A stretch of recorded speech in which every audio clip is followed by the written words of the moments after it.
இன்னைக்கு குடும்ப அட்டை வேணும், ரேஷன் கார்டு வேணும்னா 5 நாளில் கொடுக்கணும்னு சொன்னோம். இன்னைக்கு ஆட்சி பொறுப்பேற்று 17 லட்சம் பேருக்கு குடும்ப அட்டைகள் வழங்கப்பட்டிருக்கிறது.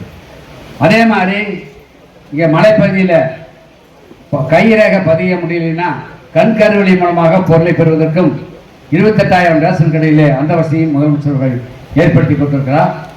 ஒன்றிய அமைச்சரை பார்த்து கோதுமை எங்களுக்கு அதிகமாக, ஏன்னா 8,000 மெட்ரிக் டன் தான் மாதம் கொடுக்கிறார்கள், அதை 25,000 மெட்ரிக் டன்னாக தர வேண்டும் என்று கோரிக்கை வைத்தோம்.